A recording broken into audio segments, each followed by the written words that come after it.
So you've written a book, and now you're trying to figure out how to publish it. There are two main paths to publication that most authors follow: traditional publishing and self-publishing. But both offer vastly different experiences, so it's important for you to consider both options and determine what is best for your book and your specific situation. You'll find many people online touting either that traditional publishing is superior or that self-publishing is the only viable path. But the truth is that there is no one way to publish that is right. No publishing option is better or worse than another. Each offers their own pros and cons, and every author needs to determine for themselves what makes the most sense. And the truth is that there are countless authors who have found success and failure going down both paths. That's why there's truly no right way to publish. So today I'm going to talk through 5 factors you need to consider as you're deciding whether to pursue traditional or self-publishing. My goal is for you to make an informed decision that best positions your book for success. A little bit of background about me: I used to work in the traditional publishing industry at Penguin Random House and at a top literary agency. And now, as a professional developmental editor, I work with authors on both sides who are self-publishing and who traditionally publish. If you're new to my channel, every week I either post videos with publishing tips like this one, or I give tactical writing advice. So if you're a writer and any of that interests you, I would love to have you join our amazing supportive community. Before we dive into the tips, it would really mean a lot to me if you hit that thumbs up button. It does things I don't know with the YouTube algorithm, but really does help out my channel. Thank you so much. The first factor to consider when you're thinking about traditional versus self-publishing is your personal goals for this publication. How important is it to you to see your book on the shelf at a brick and mortar bookstore? If it's very important to you, then traditional publishing is the tried and true method for getting your book stocked at major retailers. That's because traditional publishers have large distribution networks and they have relationships with bookstores. So if that broad market reach is very important to you, traditional publishing might be the path to consider. When you're self-publishing, you are responsible for your own distribution. It's certainly not impossible for you to get your book stocked in bookstores, particularly at local indie bookstores,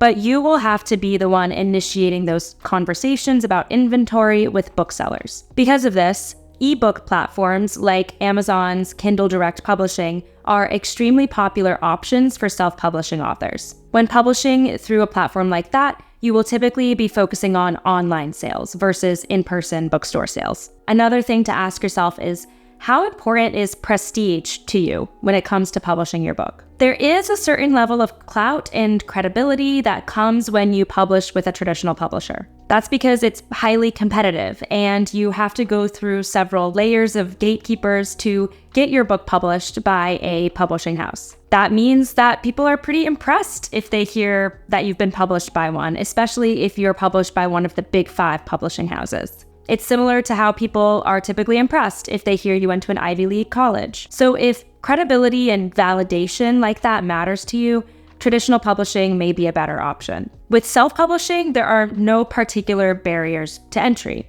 Anyone who puts together a book and wants to put it online via a publishing program like Amazon's can do it. There are no gatekeepers in that realm. The next factor to consider when thinking about your publishing path is the cost. With traditional publishing, the publishing house is going to offer you an advance, which is a sum of money that you earn no matter how many copies your book sells. It could sell 1 copy and you still get to keep all of that money the publishing house gave you. Also, the publishing house is going to cover all of the production costs related to the book, including packaging, cover design, editing, marketing. So you will not be paying anything upfront. However, you are going to earn lower percentage royalty rates, which is the percent earnings you make as the author on every book sold.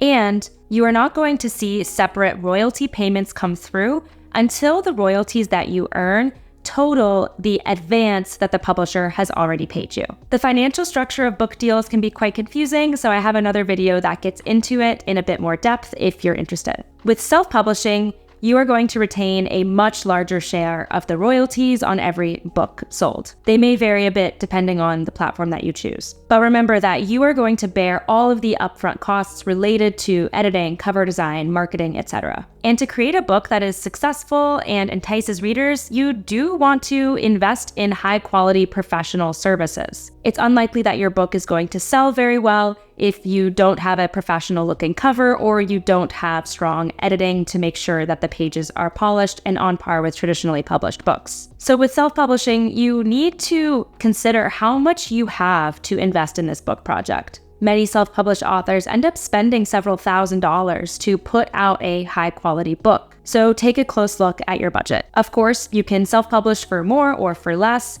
but that's a general range. Before we get into the next tips, I wanted to let you know about a free resource I created specially for my YouTube community. It is called my Story Self-Assessment Worksheet. It's a free quiz designed to help you look at your work in progress and see it from a new editorial lens, and identify specific areas you can strengthen on the next draft. I know how hard that can be to see for yourself. Downloading that free resource is going to opt you into my newsletter, where I publish exclusive interviews with publishing industry insiders and successfully published authors. I'm hearing from so many of you that you're enjoying the interviews, so I'm going to keep doing them and am so glad that those insights are valuable to you.